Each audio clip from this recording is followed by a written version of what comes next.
All right, so I'm a little bit pressed for time, so I probably won't be able to get into this video as in-depth as I want to.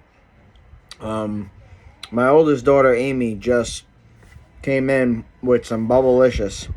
I've been telling her about it. She likes gum. I don't really ever chew gum, but I was telling her when I was little I used to love it.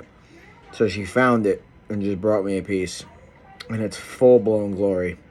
So I'm sorry, but I'm not even taking it out of my mouth for the video. So anyway, on to Fury versus Usyk, because I definitely want to touch on this, even though I'm a little bit limited on time. So, first and foremost, we've been waiting for this one. Like, it's been years now since Usyk moved up from cruiserweight up to heavyweight, challenged Joshua for his 3 belts, beat Joshua, took his belts, rematched Joshua, beat him again, defended the belts. So, it's been quite some time now that we've been wanting to see Fury versus Usyk. So, I'm pumped that this fight is made. That's first and foremost. A lot of bullshit went on where this guy kept saying it was this guy's fault. This guy kept saying it was this guy's fault. But we all know Tyson Fury loves to play these fucking games. He loves to play mind games. At the end of the day, the guy, you say put up or shut up, the guy fucking comes out and does exactly what he says he's going to do. So, we'll have to see what happens, but getting into the actual fight and the fight breakdown, man, I've been thinking about this one for a long time, and I've been really torn with this one for a long time, because there's one part of me that believes that when you got a guy like Tyson Fury that's that good, right? This is the guy that dismantled Wilder more than one time, who was the absolute boogeyman at that time. He's had other big, impressive wins and stuff like that. So, my point in saying this is that you have an undefeated heavyweight here that appears to be, like, possibly one of the top dogs of all time. I'm not saying he is yet, because we don't know where his career is going to go, but I'm saying when you got a guy, 25-0, 30-0, 35-0, you start getting to that point, and now if he collects all 4 belts and stuff, and we start having this conversation, like, man, all right. So my point in saying all that is, sure, size isn't everything. I'm not a big dude, and there's been times where I've been at severe size advantages and disadvantages and won. So I'm not trying to say that or be ignorant to the fact that a smaller guy could beat a bigger guy, but I don't know, man. I feel like there comes a point, right, where, like, you have to acknowledge something for what it is. Now, if you take a dude that's a lot more skilled than me, right, but he's also a lot smaller. Let's say he fights at, like, 130.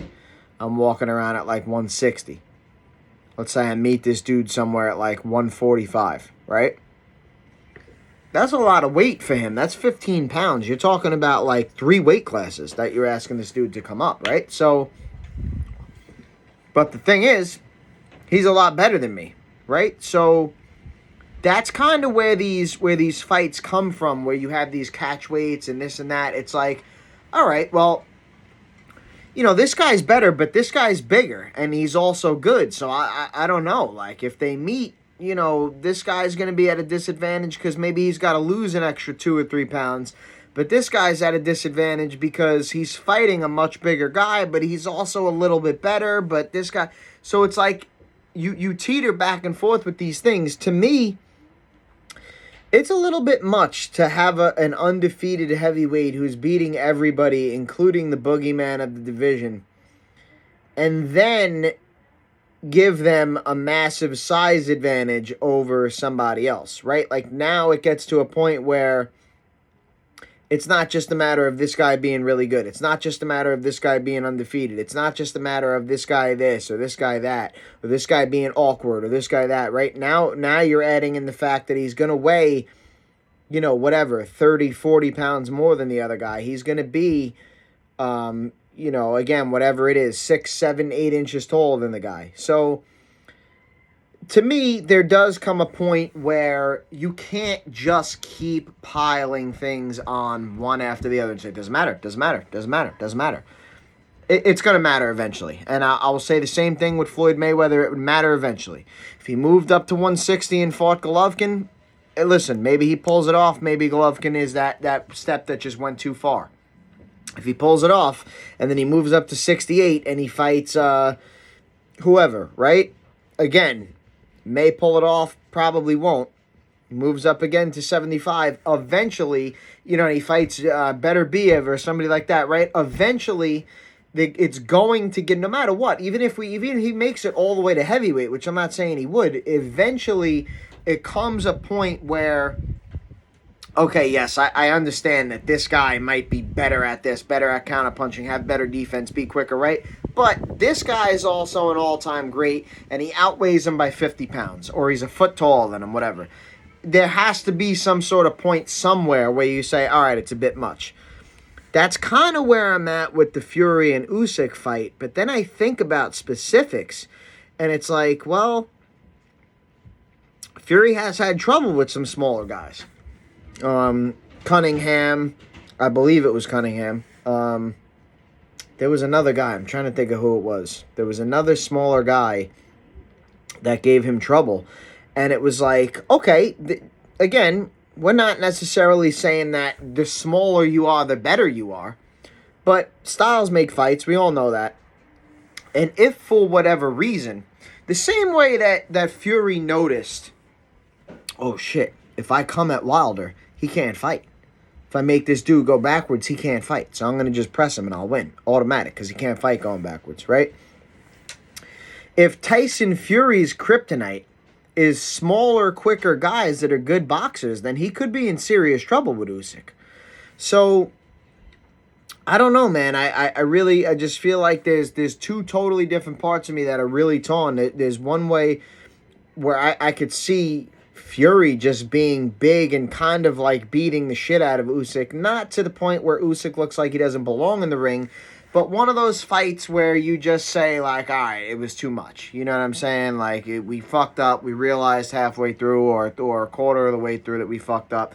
This dude was just too big or whatever, or it was too much of a combination of skill and size and whatever. And, it was just a beatdown, so to say. I could see it happening. I could also see the reverse happening, where Usyk comes in and is just, moving and getting inside and giving angles and using, the southpaw stance and slipping and catching Fury in between shots. I could see it happening. So I don't mean to flip-flop and to not give a prediction, but I'm just trying to make a point that to me that this fight is really difficult to call because there's so many like intangible things in there where you look at it and you say, oh, this is going to be a difference. But then you say, oh, well, maybe not. Because of this, right? So, really great fight, I think, coming. And I will say this. The last performances that we've seen by these guys, right? Everybody's making this big deal about Usyk getting dropped and, oh, it wasn't a low blow, it was a body shot. I mean, I don't know, bro. Like, you got to understand with boxing, bro. There's a lot of times where a guy gets hit below the legal point, but he didn't get hit in the balls, okay? So, and I'm not saying it doesn't hurt. I'm just trying to say when you say low blow, that's what everybody's thinking, that you got punched in the nuts. You know what I mean? Which is why you're given 5 minutes to recover. We all know, if you're a dude, you understand. If you get hit there, I don't give a fuck if you got 5 minutes, bro. I may not recover until fucking tomorrow from that. You know what I'm saying? If it was a good enough shot, which you're going against professional fighters here, so it was probably a good shot. Anyway, point I'm trying to make is a lot of times you'll hear the ref say, the belly button or the top of the trunks or whatever, or the bottom of the trunks, right? So if you get hit, if your trunks are kind of high and it's below the belly button, and you get hit right under the belly button, you didn't get hit in the balls or nothing like that, but technically it's a low blow. So when you say, was it low, it probably was low, but it wasn't in the balls. So take that how you want it, bro. Like, listen, anybody could be dropped by any shot. You get hit with a shot you don't see coming, or you get hit in the right spot, in the liver, on the chin, whatever it is, on the temple. Anybody could go down from a shot. So I don't put too much stock into either Fury or Usyk getting dropped in their last couple of fights. What I do put a lot of stock in is the way Fury looked in that last fight. Now, to me, there's a difference between somebody having a different fight style and being awkward and it taking you time to adjust to that. There's a difference between that and just not looking good. And I really just didn't think Fury looked good in that last fight against Ngannou. Listen, I give Ngannou credit. I thought he fought good. I thought he fought a very good fight, especially considering that was, I believe it was his first pro boxing match. Hats off to him. I don't want to take nothing away from him. I have to assume that Fury just didn't take that fight seriously, and he just thought, oh, whatever, I'm fighting an MMA guy. I'm going to go in, I'm going to watch this guy. I'm going to fucking keep myself fresh.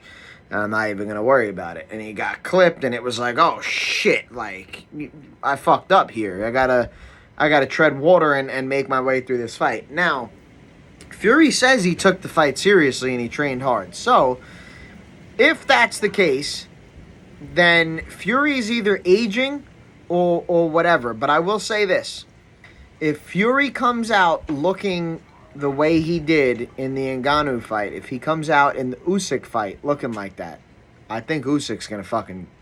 I don't know if I want to say Usyk's going to stop him, but Usyk's going to put him down and going to win a one-sided, decisive decision. So, I know I flip-flopped a lot in this video. At the end of the day, I will say this. My prediction...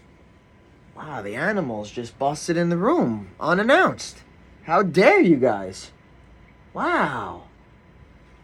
I will say this. I think it's a pick'em. I really could see either fighter dominating this fight. But at the end of the day, I got Tyson Fury winning this fight. I just think it's a little bit too much. I can't say that I think he took that Ngannou fight seriously. I'm going to just wash that one off. I guess we'll see February 17th if that's accurate or not. But end of the day, yeah, I'm going to stick with Fury. I don't know that Fury stops him. But I'm going to take Fury by decision at the end of the day. So if you want, do yourself a favor, click one of these things around here. Check out the fight February 17th to see if your boy's prediction was accurate. Other than that, peace.